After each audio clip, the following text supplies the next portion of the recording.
The dying world of New Carthage stretched below like an open wound. From the observation deck of the Alliance patrol vessel, Ambassador André Castellan watched columns of smoke rise from the devastated settlements. His hands gripped the railing as the acrid smell of burnt metal and plastics filtered through the ship's ventilation system. 42 million casualties, Commander Helena said, her voice steady but strained. The Valara Empire's strategic warship number 47 came through the sector 2 days ago. Left nothing but ash. André nodded, his face a careful mask of diplomatic neutrality. And we're sure it was her? The one they call the Beast? Helena passed him a datapad. On the screen, satellite imagery showed a tall figure in battle-scarred armor standing amid the ruins. Crimson hair whipping in the toxic winds. Yellow eyes, cold as steel, stared directly at the surveillance drone before a plasma bolt destroyed the feed. Lyrax, Helena confirmed. The unstoppable one. 12 star systems conquered in 3 years. Casualty rates approaching total genocide. I've read the intelligence, André said, returning the datapad. In 3 days. I'll be sitting across from her at the negotiation table on Nexus Station. Strategic Advisor Voss, who had been silent until now, stepped forward. Ambassador, with all respect, this creature isn't capable of negotiation. The intelligence suggests complete reconditioning by the Valara. She's not a person anymore, just a weapon. Every weapon has an off switch, André replied, his eyes still fixed on the smoldering planet below. Every living being has a core identity that can be reached. Not this one, Voss insisted. The tactical reports from Nova Primus show a false retreat strategy, André cut in. She led Alliance forces into an asteroid field, using stellar gravitational patterns to predict their movements. That's not instinct, Voss. That's strategic thinking. And strategic thinking means there's still a mind in there. Where there's a mind, there's a possibility for dialogue. Voss shook his head but fell silent. The weight of 40 billion human lives across the Alliance territories rested on André's diplomatic approach. If he failed, Lyrax would continue her path of destruction until human civilization was extinguished. Commander, André said, straightening his formal attire, I need everything we have on Valara culture, combat rituals, and linguistic patterns. And I want the complete tactical breakdown of the Nova Primus engagement. As the officers left, André remained at the viewport, studying the devastation below. In the reflection of the reinforced glass, he saw his own troubled eyes, the eyes of a man who had succeeded in 17 first contact scenarios with alien civilizations, but never one who faced such overwhelming odds. The image of Lyrax haunted him as he prepared in his quarters. Intelligence files showed her towering frame, draped in battle-worn armor, with dried blood splattered across chest plates. Her yellow eyes revealed nothing, no emotion, no hesitation, just cold calculation. She looked less like a person and more like a force of nature, a hurricane in humanoid form. When the shuttle approached Nexus Station 3 days later, André felt the familiar tightness in his chest that preceded every high-stakes diplomatic engagement. The neutral station hung in space like a silver needle, its gleaming hull reflecting starlight from the nearby binary system. We've reinforced the negotiation chamber, said the station commander as they walked the pristine corridors. One-way observation glass, pressure-sealed, emergency sedative gas systems in place. Remove the observation team, André instructed. No recording devices, no surveillance. Ambassador, for your safety. She'll detect them, André explained. Valara have enhanced sensory perception. If she feels observed like a specimen, we'll get nowhere. The commander reluctantly agreed. And soon, André stood alone in the chamber, a sparse room with a single table and 2 chairs.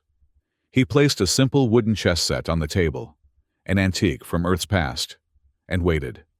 The entry port hissed open 90 minutes later.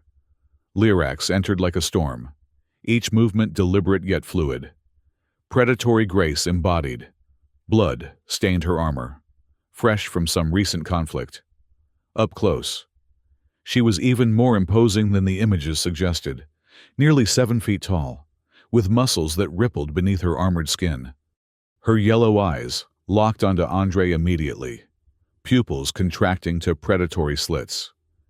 She moved toward him with unmistakable intent, her hand reaching for the blade at her side. Andre remained perfectly still. When she was 3 paces away, he spoke a single word in basic Valara. Lax. The word, a greeting used only among equals in Valara culture, caused her to pause. A flicker of something crossed her face. Confusion. Perhaps, at hearing her language from human lips. More importantly, the syllable resembled the proper pronunciation of her true name, though Andre suspected no one had used it correctly in years. "I've dismissed all observers," Andre continued in standard language. "No weapons trained on you. No tricks. Just 2 representatives meeting to find a path forward." Lyrax tilted her head slightly, her expression unchanged but her posture shifting almost imperceptibly from attack readiness to cautious assessment. Andre gestured to the chess set. "Do you play strategy games? This one is ancient on my world. I can teach you the rules." For several heartbeats, she remained frozen, then slowly approached the table. Without taking her eyes off Andre, she lowered herself into the chair opposite him, armor plates shifting with metallic whispers. "The objective," Andre explained, setting up the pieces, "is to capture the opponent's king while protecting your own. Each piece moves differently. Over the next hour," Andre patiently explained the rules, while Lyrax watched in silence. When he offered her the chance to play, she moved a pawn forward without hesitation. By the 3rd game, Andre observed Lyrax anticipating moves several turns ahead. She wasn't simply reacting, she was planning, strategizing. When Andre intentionally sacrificed his bishop to demonstrate a concept, her eyes narrowed, recognizing the deliberate nature of his move. "You're holding back," she said suddenly, her voice rough from disuse, like metal dragged across stone. They were the first words she had spoken since entering the room, and Andre took care not to react with surprise. "Yes," he admitted. "This is a teaching game." "Why?" The question contained layers of meaning beyond the single word. "Because I believe you are capable of understanding complex strategies," Andre replied. "And because I respect you enough to show you my approach, rather than just my strength." Something flickered in her eyes again, a momentary light in the cold depths. She didn't respond but returned her attention to the board, making a move that revealed unexpected sophistication. When Andre suggested they adjourn for the day, Lyrax didn't protest. She was assigned quarters adjacent to the negotiation chamber, a cell, essentially, though equipped with basic comforts. Through the monitoring systems, Andre had reluctantly permitted for her sleeping quarters only. He observed her nightmares. She thrashed in her sleep, clawed at invisible enemies, and once awoke screaming a name that the translation systems couldn't identify. When morning came, she showed no signs of the night's torment, but Andre had seen enough to confirm his theory. "What do you see in these dreams?" he asked, during their 2nd day as they resumed their chess game. Lyrax's hand froze above a knight. Her eyes darted to his face, searching for deception or mockery. "I don't dream," she stated flatly. "Everyone dreams," Andre countered gently, "especially those who carry memories they can't access while awake." Her hand trembled slightly before she steadied it with visible effort. "Dreams are irrelevant to our negotiations." "Perhaps," Andre conceded. "But they might tell us something about who you were before they turned you into their weapon." The chess piece snapped in her grip. "I am what I am," she growled, rising from her seat. "A destroyer of worlds. Your people call me the Beast." "Names have power," Andre said, remaining seated. "Especially true names. I don't think Beast is yours." For a moment, Andre thought she might attack him. Instead, she swept the chess pieces from the board with a controlled movement. "Tomorrow," she said, "we discuss terms of surrender. Your alliance submits to the Valara Empire, or I continue my campaign." As she stalked from the room, Andre noticed something revealing. Her shoulders were tight with tension that hadn't been present when she first entered. She was disturbed, not by threats or power plays, but by the simple suggestion that she might be more than the weapon they had made her. That night, Dr. Alina Rash, the Alliance's leading expert on Valara psychology, met Andre in his private quarters. "I've received classified files," she said, sliding a data crystal across the table. "From a source deep in the Valara bureaucracy. You need to see this before tomorrow's session."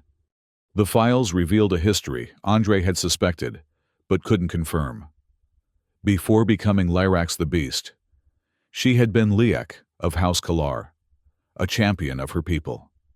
Unlike most Valara warriors, she had pioneered the concept of conditional surrender, allowing civilians to evacuate before military engagements.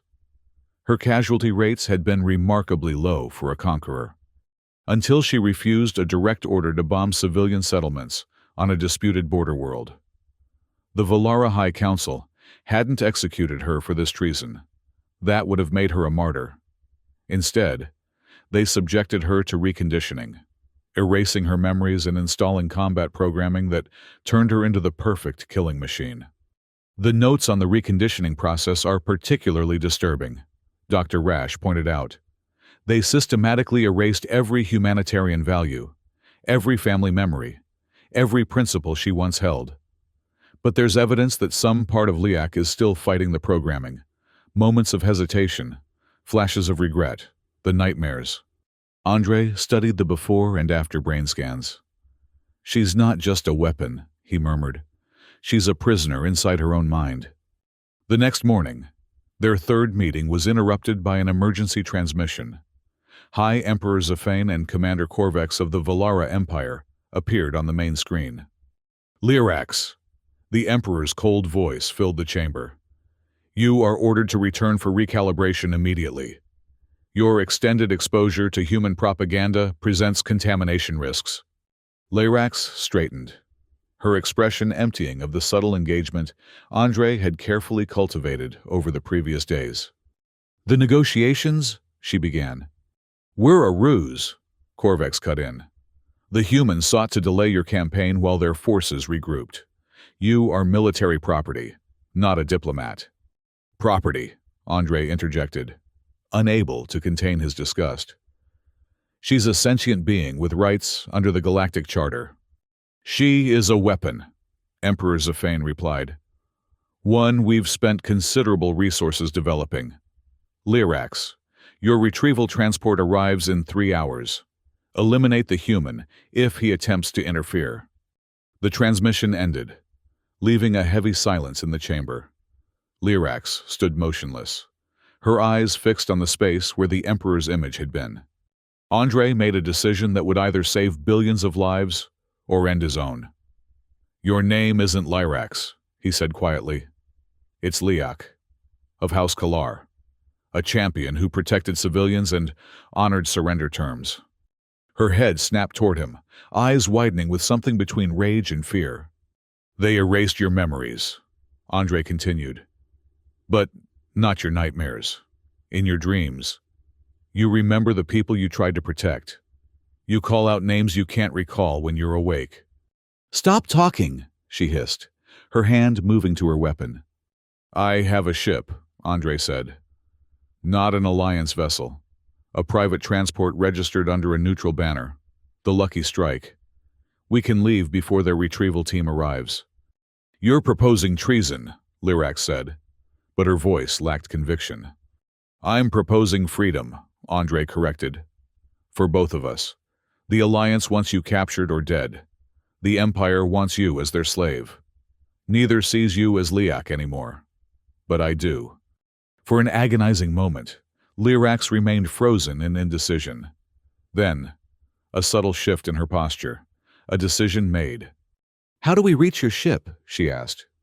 Hours later, the Lucky Strike slipped away from Nexus Station through a maintenance channel, just as the Valara retrieval vessel entered the system from the opposite vector.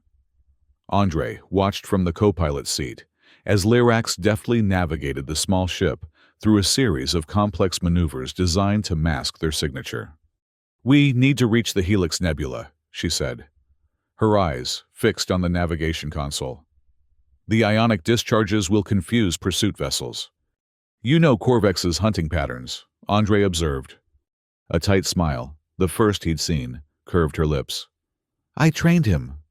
The journey through the nebula proved harrowing. Brilliant purple and gold gases swirled around them, occasionally discharging energy bolts that rocked the small ship. Space debris from ancient battles scattered their sensor readings, requiring manual navigation. Twice, Lyrax executed sudden course changes that seemed erratic until, minutes later, Valara scout ships passed through their previous trajectory. "You're remembering more," Andre noted as they emerged from the nebula's far side. "Temporarily safe." "Fragments," Lyrax admitted. "Like looking through broken glass. I see faces, hear voices, but I don't know if they're real or implanted." "We need to find a way to break the reconditioning," Andre said. "I have contacts on Kepler 442b, who might help us acquire the necessary equipment." Kepler 442b housed one of the galaxy's most notorious black markets, a sprawling bazaar of contraband technology, weapons, and information. Andre and Lyrax docked at an unmarked bay, changing into civilian clothing to blend with the crowds. Lyrax's impressive height still drew attention, but in a place where many species congregated, she wasn't immediately recognizable as the Empire's infamous destroyer. They navigated the crowded market lanes, eventually reaching a weapons dealer Andre knew from previous diplomatic missions gone wrong, as Lyrax negotiated for specialized neural disruptors, demonstrating an unexpected facility with procurement tactics. Andre noticed three figures moving too purposefully through the crowd. Valara hunters, disguised as civilians but moving with unmistakable military precision. They carried portable holoprojectors displaying images of Andre and Lyrax. "We need to leave," Andre murmured when Lyrax finished the transaction. "Corvex's men are here." They had almost reached the exit when a voice rang out behind them. "Champion Liak." Lyrax froze. Andre turned to see Corvex himself, standing among the market stalls, flanked by elite Valara soldiers. The commander was tall, even for his species, with ritual scars crossing his face and a ceremonial blade at his hip. "Kill the human," Corvex ordered. "And I will tell the Council your temporary aberration was a strategic deception to gain intelligence." The marketplace fell silent, patrons and vendors alike melting away from the confrontation. Lyrax stood rigidly between Andre and Corvex, her hand hovering near her concealed weapon. "You're a weapon, Lyrax."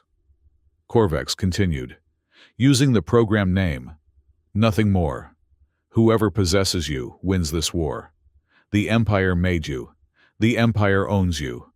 Andre watched the internal struggle play across Lyrax's face, the programming demanding obedience warring with the awakening identity of Liak. "Weapons don't make choices," Andre said quietly from behind her. "People do." Lyrax drew her weapon in a fluid motion, but instead of targeting Andre or Corvex, she fired at the fuel canisters beside a nearby stall. The plasma bolt struck true, igniting a spectacular explosion that sent Valara soldiers scrambling for cover. Ammunition stored nearby detonated in a chain reaction, filling the market with smoke and chaos. In the confusion, Lyrax grabbed Andre's arm and pulled him toward a side exit. They were nearly clear when a Valara rifle blast caught Andre in the shoulder, spinning him into a wall. As he struggled to rise, he saw Corvex aiming for a killing shot. Lyrax moved with blinding speed, pressing her blade against Corvex's throat while her body shielded Andre. "I'll kill him if you fire," she warned the surrounding soldiers. "And I'll kill your human if you don't surrender," Corvex replied, his weapon still trained on Andre. What's stopping you, Lyrax? Your programming requires you to protect the Empire at all costs. A flicker of uncertainty crossed Lyrax's face. Something is, she admitted, sounding genuinely puzzled. Why can't I obey? In that moment of revelation, Andre saw Liak fully emerge, the champion who protected, rather than destroyed, whose strategic mind served higher principles than conquest. A second explosion rocked the market as more fuel canisters ignited. Using the distraction, Lyrax hauled Andre to his feet and half-carried him through the smoke toward the Lucky Strike. Corvex and his soldiers gave chase, but Lyrax's knowledge of pursuit patterns allowed them to create enough confusion to reach the ship.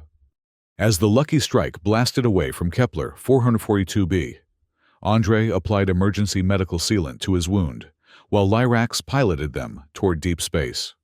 "Where are we going?" Andre asked, grimacing through the pain. "An abandoned Imperial research station," Lyrax replied, "where they developed the reconditioning process. If answers exist anywhere, they'll be there." The station orbited a nameless dwarf star in a forgotten system, its hull scarred by micrometeorite impacts and radiation decay. They docked at a maintenance airlock, forcing the ancient mechanisms to engage after decades of disuse. Inside, emergency lighting cast eerie blue shadows across debris-strewn corridors.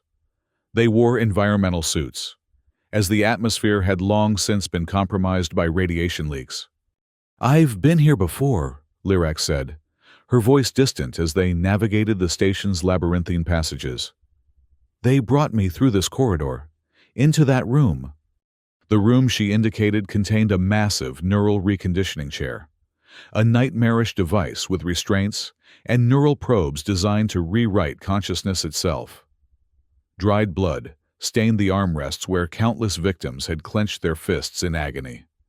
Lyrax approached the chair slowly, her hand reaching out to touch the cold metal. "They strapped me down," she whispered, "injected chemicals, made me watch footage of atrocities until I couldn't distinguish between horror and duty." Andre stood back, allowing her this moment of confrontation with her past. "The files said you refused to bomb civilians," he said gently. "That's why they did this to you."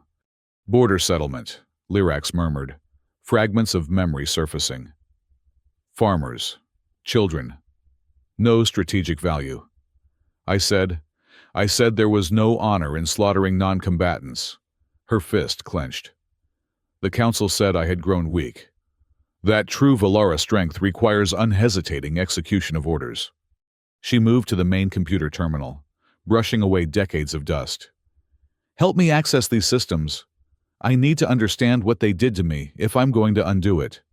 Over the next several weeks, they worked methodically through the station's archives.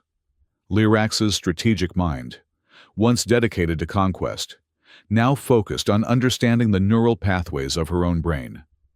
She developed counteragents to the chemical suppressants still circulating in her system, and designed stimulation sequences to re-establish memory pathways.